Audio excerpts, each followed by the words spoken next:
ಕೋರ್ಟ್ನಲ್ಲಿ ಈಗಾಗಲೇ ದರ್ಶನ್ಗೆ ಮನೆ ಊಟ ಕೊಡಬೇಕಾ ಅಥವಾ ಬೇಡವಾ ಅನ್ನೋ ವಿಚಾರಕ್ಕೆ ಸಂಬಂಧಪಟ್ಟಂತೆ ವಾದ ಪ್ರತಿವಾದಗಳು ನಡೀತಾ ಇದ್ದಾವೆ. ಈ ಸಂಬಂಧ ಮನೆ ಊಟ ಕೋರಿ ದರ್ಶನ್ ಅರ್ಜಿ ಸಲ್ಲಿಸಿದರಲ್ಲ, ಈ ವಿಚಾರಣೆ ಆಗ್ತಾ ಇದೆ 24ನೇ ಎಸಿಎಂಎಂ ಕೋರ್ಟ್ನಲ್ಲಿ. ಜೈಲು ಕೈಪಿಡಿಯಲ್ಲಿ ಮನೆ ಊಟ ಅನ್ನೋ ಪದವೇ ಇಲ್ಲ. ಈ ವರ್ಡ್ನ ಉಲ್ಲೇಖಿಸ್ತಾ ಇದ್ದಾರೆ spp Prasanna Kumar. Medical grounds ಇದೆ ಅಂತ ವರದಿ ನೀಡಿದ್ರೆ ಓಕೆ, ಹುಷಾರಿಲ್ಲದ ವೇಳೆ ಎಕ್ಸ್ಟ್ರಾ ಡಯಟ್ 30 ದಿನ ನೀಡಬಹುದು. ಎಕ್ಸ್ಟ್ರಾ ಡಯಟ್ ಅದು ಹುಷಾರಿಲ್ಲದಿರೋ ಸಮಯದಲ್ಲಿ ಅದು ಕೂಡ 30 ದಿನ ಕೊಡಬಹುದು. ಆದರೆ ಜೈಲು ಕೀಪಿಡಿಯಲ್ಲಿ ಮನೆ ಊಟ ಅನ್ನೋ ಪದನೇ ಇಲ್ಲ ಸ್ವಾಮಿ ಅಂತ ವಾದ ಮಾಡ್ತಾ ಇದ್ದಾರೆ Prasanna Kumar spp. Diet chart ಪ್ರಕಾರ ವಾರದಲ್ಲಿ 1 ದಿನ ಮೊಟ್ಟೆ ಕೊಡ್ಬೋದು, ಬಾಳೆಹಣ್ಣು ಕೊಡ್ಬೋದು. ಪ್ರತಿದಿನ ಬಿರಿಯಾನಿ ತಿನ್ನಬೇಕು ಅಂತಂದ್ರೆ ನಿಯಮದಲ್ಲಿ ಅವಕಾಶ ಇಲ್ಲ ಸ್ವಾಮಿ. ಜ್ವರ ಇದ್ದಾಗ ಬಿಸಿ ನೀರು ನೀಡ್ತಾರೆ ಅಷ್ಟೇ.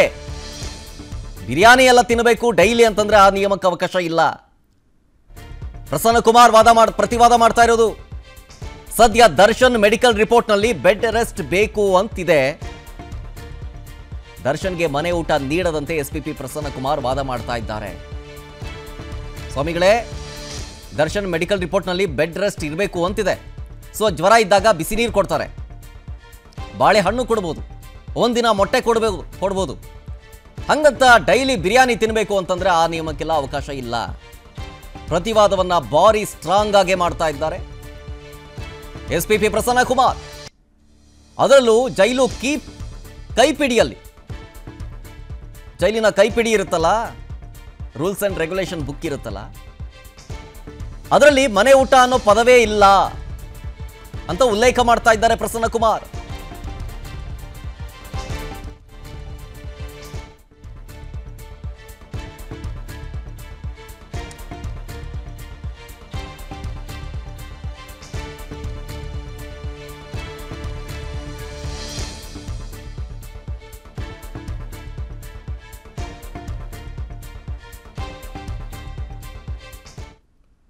ಹಾಗಾದ್ರೆ ಏನಾಗುತ್ತೆ? ದರ್ಶನ್ಗೆ ಮನೆ ಊಟ ಸಿಗುತ್ತಾ ಅಥವಾ ಸಿಗಲ್ವಾ? ಜೈಲೂಟವೇ ಫಿಕ್ಸಾ? ಕೋರ್ಟ್ನಲ್ಲಿ ಈಗಾಗಲೇ ದರ್ಶನ್ಗೆ ಮನೆ ಊಟ ಕೊಡಬೇಕಾ ಅಥವಾ ಬೇಡವಾ ಅನ್ನೋ ವಿಚಾರಕ್ಕೆ ಸಂಬಂಧಪಟ್ಟಂತೆ ವಾದ ಪ್ರತಿವಾದಗಳು ನಡೀತಾ ಇದ್ದಾವೆ. ಈ ಸಂಬಂಧ ಮನೆ ಊಟ ಕೋರಿ ದರ್ಶನ್ ಅರ್ಜಿ ಸಲ್ಲಿಸಿದರಲ್ಲ, ಈ ವಿಚಾರಣೆ ಆಗ್ತಾ ಇದೆ 24ನೇ ಎಸಿಎಂಎಂ ಕೋರ್ಟ್ನಲ್ಲಿ. ಜೈಲು ಕೈಪಿಡಿಯಲ್ಲಿ ಮನೆ ಊಟ ಅನ್ನೋ ಪದವೇ ಇಲ್ಲ. ಈ ವರ್ಡ್ನ ಉಲ್ಲೇಖಿಸ್ತಾ ಇದ್ದಾರೆ spp Prasanna Kumar. Medical grounds ಇದೆ ಅಂತ ವರದಿ ನೀಡಿದ್ರೆ ಓಕೆ, ಹುಷಾರಿಲ್ಲದ ವೇಳೆ ಎಕ್ಸ್ಟ್ರಾ ಡಯಟ್ 30 ದಿನ ನೀಡಬಹುದು. ಎಕ್ಸ್ಟ್ರಾ ಡಯಟ್ ಅದು ಹುಷಾರಿಲ್ಲದಿರೋ ಸಮಯದಲ್ಲಿ ಅದು ಕೂಡ 30 ದಿನ ಕೊಡಬಹುದು. ಆದರೆ ಜೈಲು ಕೀಪಿಡಿಯಲ್ಲಿ ಮನೆ ಊಟ ಅನ್ನೋ ಪದನೇ ಇಲ್ಲ ಸ್ವಾಮಿ ಅಂತ ವಾದ ಮಾಡ್ತಾ ಇದ್ದಾರೆ Prasanna Kumar spp. Diet chart ಪ್ರಕಾರ ವಾರದಲ್ಲಿ 1 ದಿನ ಮೊಟ್ಟೆ ಕೊಡ್ಬೋದು, ಬಾಳೆಹಣ್ಣು ಕೊಡ್ಬೋದು. ಪ್ರತಿದಿನ ಬಿರಿಯಾನಿ ತಿನ್ನಬೇಕು ಅಂತಂದ್ರೆ ನಿಯಮದಲ್ಲಿ ಅವಕಾಶ ಇಲ್ಲ ಸ್ವಾಮಿ. ಜ್ವರ ಇದ್ದಾಗ ಬಿಸಿ ನೀರು ನೀಡ್ತಾರೆ ಅಷ್ಟೇ. ಬಿರಿಯಾನಿ ಎಲ್ಲ ತಿನ್ನಬೇಕು ಡೈಲಿ ಅಂತಂದ್ರೆ ಆ ನಿಯಮಕ್ಕೆ ಅವಕಾಶ ಇಲ್ಲ. ಪ್ರಸನ್ನ ಕುಮಾರ್ ಪ್ರತಿವಾದ ಮಾಡ್ತಾ ಇರೋದು. ಸದ್ಯ ದರ್ಶನ್ ಮೆಡಿಕಲ್ ರಿಪೋರ್ಟ್ನಲ್ಲಿ ಬೆಡ್ ರೆಸ್ಟ್ ಬೇಕು ಅಂತಿದೆ. ದರ್ಶನ್ಗೆ ಮನೆ ಊಟ ನೀಡದಂತೆ ಎಸ್ಪಿಪಿ ಪ್ರಸನ್ನ ಕುಮಾರ್ ವಾದ ಮಾಡ್ತಾ ಇದ್ದಾರೆ. ಸ್ವಾಮಿಗಳೇ, ದರ್ಶನ್ ಮೆಡಿಕಲ್ ರಿಪೋರ್ಟ್ನಲ್ಲಿ ಬೆಡ್ ರೆಸ್ಟ್ ಇರಬೇಕು ಅಂತಿದೆ. ಸೊ ಜ್ವರ ಇದ್ದಾಗ ಬಿಸಿ ನೀರು ಕೊಡ್ತಾರೆ, ಬಾಳೆಹಣ್ಣು ಕೊಡ್ಬೋದು, 1 ದಿನ ಮೊಟ್ಟೆ ಕೊಡ್ಬೋದು.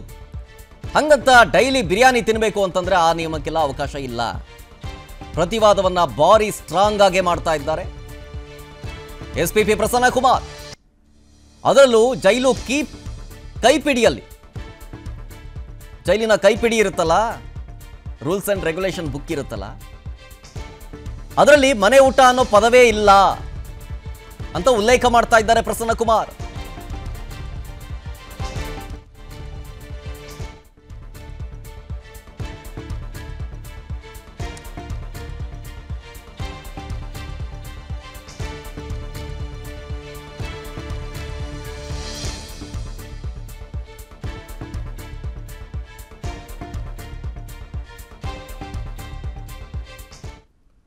ಹಾಗಾದ್ರೆ ಏನಾಗುತ್ತೆ?